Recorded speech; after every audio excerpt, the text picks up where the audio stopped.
Ce n'est pas parce que j'ai raté 2 wagons de la série Snowpiercer que j'ai complètement quitté le train. C'est pourquoi aujourd'hui, on rouvre les vannes afin de parler de l'épisode 5 à 7 de la saison 2.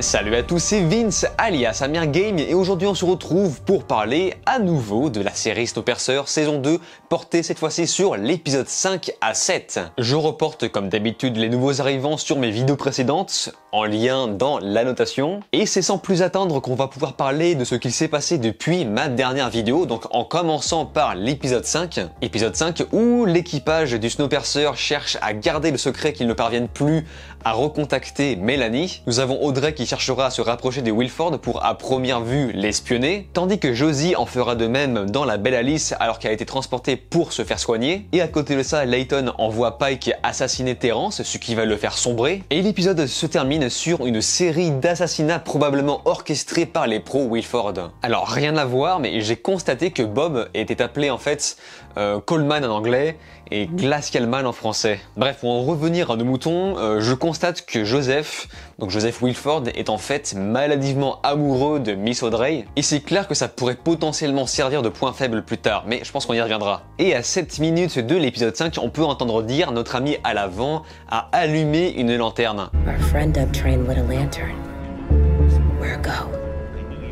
Donc, alors je pense que ça fait référence à ce qu'on peut voir à la fin de l'épisode 7, mais c'est aussi une façon de dire qu'il y a des complices à l'avant du train, donc ça je pense que ça a été très largement montré dans le dernier épisode. Mais moi je vous invite à rester dans la partie des commentaires car on va justement revenir sur cette histoire de complices. L'épisode 5 nous montre aussi que les Edwood sont un petit peu maboules sur les bords car apparemment ils adorent retirer des morceaux de peau et Bob a même l'air d'en avoir peur. D'ailleurs on peut remarquer qu'il n'est pas si méchant que ça. Et toujours dans cet épisode, aucune trace de vie de Mélanie. Et évidemment c'est fait exprès. On voit Ruth qui évolue, qui se range doucement du côté de ses alliés, ce qui est réciproque pour Pike, qui encore une fois sombre et franchement, quelle classe, on va se le dire, quelle classe avec l'honneur de se battre en donnant une arme à Terrence. Tout le concept autour de l'équité. D'ailleurs au passage ça fait vraiment bizarre de le voir chauve et sans barbe. Mais en tout cas voilà, tous les passagers du transpersonnage vont visiblement devoir faire du sale. Mentir, tromper, trahir, tuer, ils vont devoir faire du sale pour aller jusqu'au bout de leur combat. Alors qu'à côté, Wilford lui commence à comprendre doucement le petit jeu d'Audrey,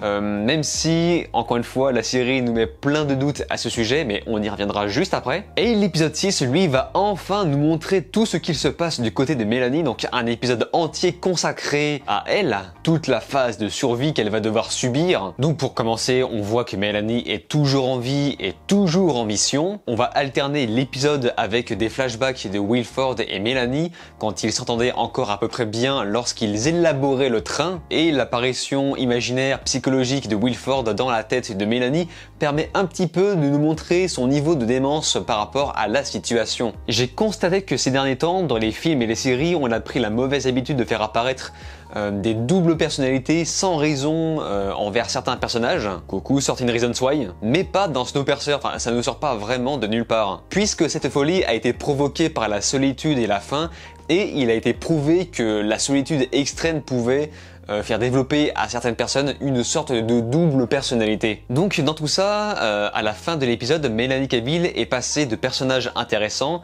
à personnage excellent, enfin en tout cas pour moi. On comprend les raisons qui l'ont poussé à abandonner sa fille, un sacrifice pour l'humanité restante, même si on sait tous que ce n'est pas la meilleure solution. C'est juste une réaction humaine. Donc cette fois-ci, on arrive mieux à s'identifier, à comprendre de quelle façon son monde a dû s'écrouler lorsqu'elle a dû voir la belle Alice avec Wilford se rapprocher du Snowpiercer. Tout s'emboîte à peu près correctement. Et l'épisode 7 va retourner dans le train en nous montrant tous les corps assassinés des mécaniciens de Bucky, probablement assassinés par tous les fanatiques de Wilford, ce qui va inciter André Layton à lancer un appel pour montrer qu'il est toujours bien du côté du peuple et qu'on doit rester soudés. Malheureusement, l'effet inverse va se produire, ce qui va déclencher une émeute, surtout de la part de ceux qui sont du côté de Wilford. Dans la belle Alice, on ne sait toujours pas pourquoi Audrey est restée du côté de Joseph Wilford. Ce dernier lui montre que finalement Kevin est toujours en vie, donc il faut croire que la tentative de suicide par le bras stoppé juste après est une pratique courante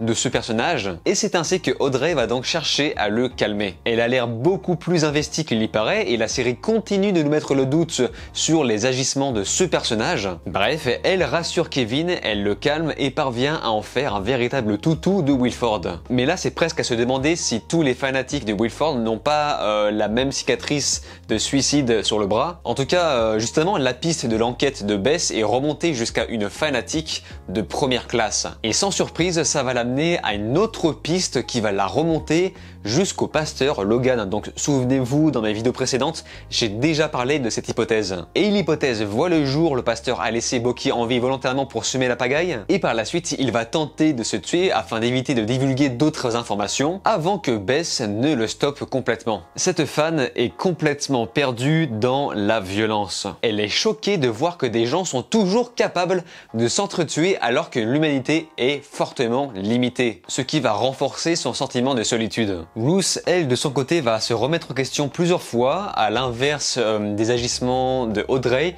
qui fait complètement l'opposé, et elle refait face au passé avec Winnie, où elle va commencer à créer des liens, même si en réalité, tu ne me feras jamais croire qu'une petite fille qui a vu sa mère se faire amputer va pardonner le bourreau. Mais bon, on va dire que c'est un ticket pour faire évoluer ce personnage. Et la fin de l'épisode 7 nous montre qu'une grosse majorité du train rejoint le camp de Joseph Wilford. Et ce, en allumant une simple lanterne rouge qui fait référence à une phrase indiquée dans l'épisode 5, donc je vous en ai déjà parlé tout à l'heure. Ce faisant, l'ego de Wilford n'en est que plus gonflé. Enfin, les gens ont visiblement l'air d'en avoir marre de cette situation et pensent que Wilford va tout régler. L'éternelle référence à notre société. Personnellement, je suis toujours à croire que Audrey prépare une comédie pour gagner la confiance au maximum de Wilford afin de mieux pouvoir l'espionner. Et enfin, à la fin de l'épisode 7, on peut entendre les fameuses préparations de Icy Bob. Wilford souhaite le lancer au combat, mais lequel? Pour certains, il est évident qu'il sera envoyé pour tuer Mélanie. Mais vu le comportement un petit peu empathique de Bob, il se pourrait qu'il s'entretienne avec elle et tisse des liens d'amitié. Bref, concernant tout ça, des fois je suis vraiment surpris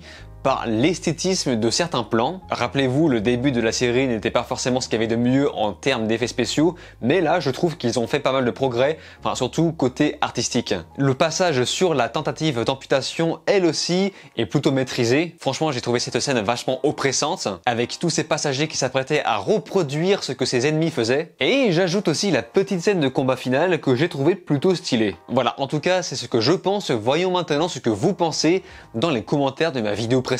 Balbu, Cargaldé ainsi que le Révolté sont ceux qui ont émis l'hypothèse que Icy Bob a été renforcé contre le froid pour pouvoir tuer par la suite Mélanie. Et ça me paraît de plus en plus sûr car là apparemment il s'apprête à récupérer cette dernière et Wilford propose qu'on prépare Icy Bob. Ceci dit, ce que je ne comprends pas, c'est que Mélanie a raté le train à la fin de l'épisode 6. Que veut dire exactement cette scène? Est-ce qu'elle devait remonter dans le train à la base? Puisque visiblement ils ont l'air de passer à côté. Enfin bref, n'hésitez pas à répondre à ça dans les commentaires. Alfred Pennyworth lui pense que Joseph Wilford fantasme sur les suicides dus à une sorte de complexe de psychopathe. Alors je ne sais pas si vous connaissez la série Dexter, mais on nous fait comprendre que les psychopathes naissent comme ça. Généralement, quand on assiste à un meurtre très jeune, on peut devenir par la suite fou. Et peut-être que Wilford, très jeune, a développé ce complexe autour du suicide, et c'est pour ça qu'il le pratique beaucoup plus tard. Jojo se demande si Audrey va retomber dans les bras de Wilford, et il faut croire que c'est le cas, même si j'insiste encore pour penser que c'est calculé. Et Jeanne Mossé pose une théorie